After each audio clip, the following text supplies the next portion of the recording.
Sebelumnya mohon maaf jika saya bertanya melalui secari kertas. Saya seorang ibu dari 3 anak dan saya tidak bekerja.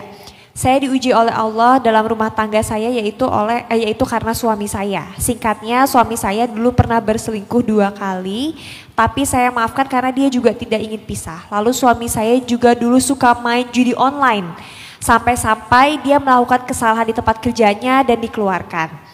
Saya anggap itu adalah teguran dari Allah untuk suami saya. Saya berusaha untuk tetap sabar dan mendampingi suami saya sambil selalu mendoakan agar suami saya mendapatkan hidayah dari Allah. Yang ingin saya tanyakan Ustadz, saya sering merasa lelah dengan sikap dan akhlak buruk suami saya. Saya merasa sebagai istri tidak disayang karena suami lebih sering menghabiskan waktu dengan gadgetnya. Selain itu suami saya juga tidak melaksanakan sholat 5 waktu. Sesekali saya pernah memergoki suami saya masih melakukan judi online, walaupun memang tidak sesering dulu. Dan kalau saya tanya, dia tidak mau mengaku. Saya bingung Ustadz, posisi saya sebagai istri rasanya kadang ingin lepas dari suami saya. Tapi saya tidak tega dan juga kepikiran dengan anak-anak. Apa yang sebaiknya saya lakukan Ustadz? Apakah sebaiknya saya tetap sabar dan terus mendoakan suami saya? Atau saya berhak untuk memutuskan berpisah? Mohon pencerahannya Ustadz. Terima kasih. Wassalamualaikum warahmatullahi wabarakatuh. Sebelum istri ini mengambil haknya, lakukanlah satu ikhtiar terakhir. Semoga ikhtiar ini akan sedikit demi sedikit memperbaiki keadaan suaminya. Coba mulai hidupkan kembali majelis ilmu di rumah. Rumah-rumah kaum muslimin ini masih jarang sekali punya budaya majelis ilmu. Kita cenderung memaknai majelis ilmu itu di luar saja. Ada majelis taklim, ada kajian, ada tabligh akbar, ya. Cuman itu majelis ilmu. Padahal para sahabat dulu tuh menghidupkan majelis ilmu di rumah-rumah mereka dengan majelis yang kecil, dengan majelis yang lebih sederhana, dengan majelis yang lebih singkat tapi rutin. Coba lakukan itu. Karena salah satu cara mendatangkan para malaikat, mengundang para malaikat menaungi rumah kita itu adalah dengan majelis zikir, majelis ilmu. Karena ilmu itu isinya kan zikir tentang Allah, tentang Islam. Jadi malaikat akan datang menaungi rumah kita, lalu turunlah keberkahan-keberkahan dengan doa-doanya para malaikat. Coba hidupkan majelis itu. Apa yang kita perlu lakukan? Beli satu buku. Mungkin salah satunya yang saya rekomendasikan itu beli kitab Riyadhus Shalihinnya Imam Nawawi. Beli kitab hadis Riyadhus Shalihin. Karena itu yang paling gampang, paling mudah, tapi isinya luar biasa. Jangan beli yang singkat ya, beli yang agak tebal, yang memang ada penjelasannya. Karena ada juga yang 1 jilid, itu nggak ada penjelasan, singkat dan kita susah ngerti. Mending beli yang beberapa jilid. Kalau nggak bisa langsung beli berjilid-jilid, beli jilid pertama dulu, dicicil. Tapi yang berjilid-jilid emang beli jilid pertama dulu. Nanti baca caranya. Pilih satu waktu yang pasangan kita pasti ada di rumah. Kemudian tempat yang paling nyaman di rumah yang mudah dia dengar. Kemudian tentukan durasi taklim yang gak terlalu lama. Kalau bisa maksimal 5 menit. Maksimal 5 menit. Kalau bisa maksimal 5 menit. Ya 3 menit, 4 menit. Jangan lebih dari 5 menit.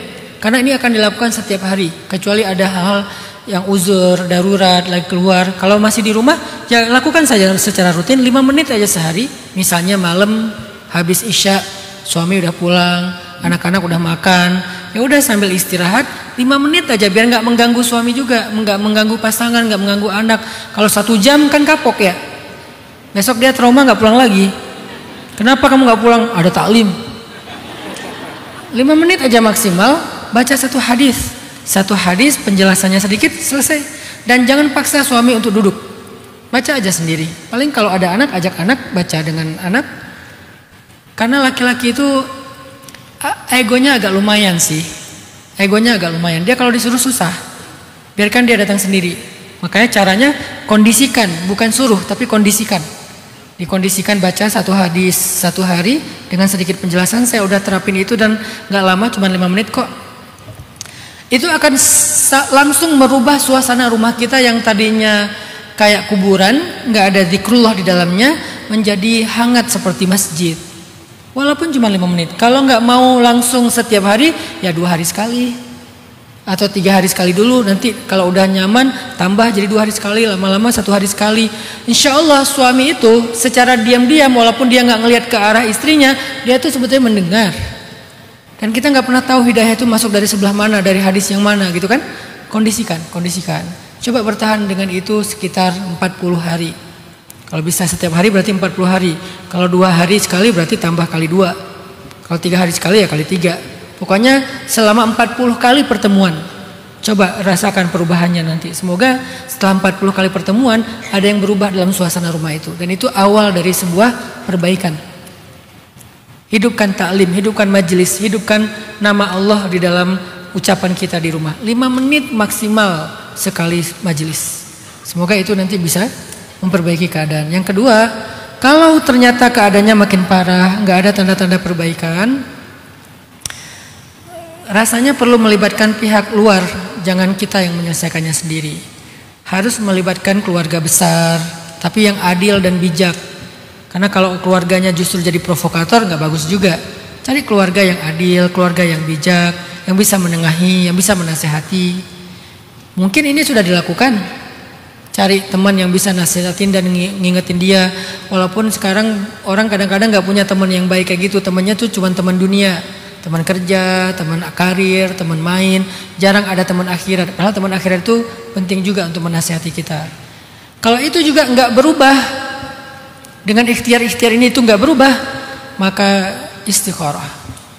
Semoga Allah memberikan petunjuk apa yang terbaik untuk melanjutkan hidup kita. Karena ada ungkapan kayak gini, dan saya agak lumayan setuju dengan ungkapan ini, walaupun ini nggak bisa dengan mudah dilakukan ya. Ini ada kondisi yang sangat darurat untuk menerapkan ini. Perceraian itu emang buruk, tapi menjalani hubungan yang toksik, hubungan yang tidak baik, itu jauh lebih buruk. Tapi kan nggak bisa pakai dalil ini kata Ustaz Hanan. Akhirnya semuanya gampang untuk mengambil langkah bercerai. Kan kondisinya sangat rumit. Yang nggak ada, makanya dalam Al-Quran itu kenapa ada surat perceraian at-talaq?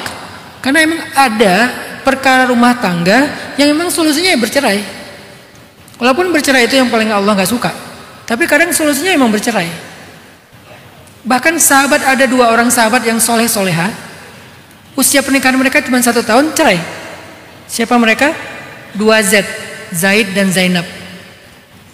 Zaid bin Harisah dan Zainab binti Jahsy. Zainab nanti menikah dengan Rasulullah. Zaid menikah dengan perempuan yang lain yang kemudian dikaruniai anak yang sangat hebat namanya Usama bin Zaid. Jadi artinya apakah mereka nggak soleh? Soleh. Dua-duanya soleh-soleha. Apakah mereka berbuat dosa? Enggak. Tapi emang nggak cocok. Kalau diterusin saling menyakiti. Karena nggak cocok. Sehingga Allah mentakdirkan mereka saling bertemu selama 1 tahun untuk belajar hal-hal tentang masalah rumah tangga, mungkin disiapkan. Karena Zainab juga disiapkan untuk Rasulullah. Cara disiapkannya ya dia harus punya pengalaman yang berat dulu dengan Zaid. Allah punya banyak rahasia. Tapi itu menunjukkan bahwa kadang memang perceraian itu solusi. Apalagi kalau udah menyangkut dengan keselamatan, dengan kekerasan, dengan perbuatan yang tercela. Contoh, misalnya suaminya melakukan dosa di luar yang membawa penyakit ke rumah. Itu terjadi di tempat saya di Bandung. Awal tahun kemarin ya, di berita tuh ada sekian puluh ibu-ibu rumah tangga kena HIV. Padahal mereka perempuan yang baik-baik di rumah, nggak kemana-mana, karena dibawa penyakitnya oleh suaminya yang jajan di luar.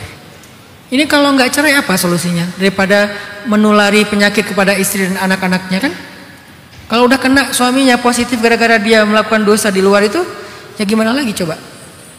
Kecuali emang istrinya bertahan, mereka tidak akan pernah melakukan lagi hubungan suami istri secara normal, karena emang itu akan menularkan penyakit, ya itu lain cerita. Tapi normalnya orang ini kan udah menutup hak istri, salah satunya kebutuhan batinnya, nafkah batinnya tertutup, karena kalau dia berikan dia menularkan penyakit.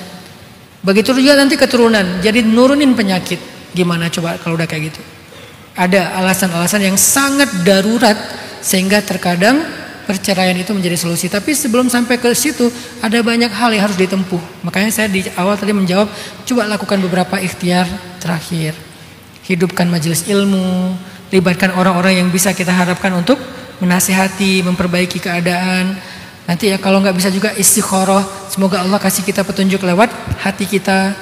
Kalau terpaksa banget karena kondisinya semakin buruk, ya gimana lagi? Selamatkan apa yang bisa kita selamatkan. Diri kita, anak-anak kita. Kalau emang semakin buruk, toh mungkin itu jadi pelajaran buat dia benar-benar sadar, kan masih bisa rujuk misalnya. Semoga tapi nggak sampai ke langkah itulah. Dengan ikhtiar-ikhtiar tadi udah bisa memperbaiki keadaan insya Allah.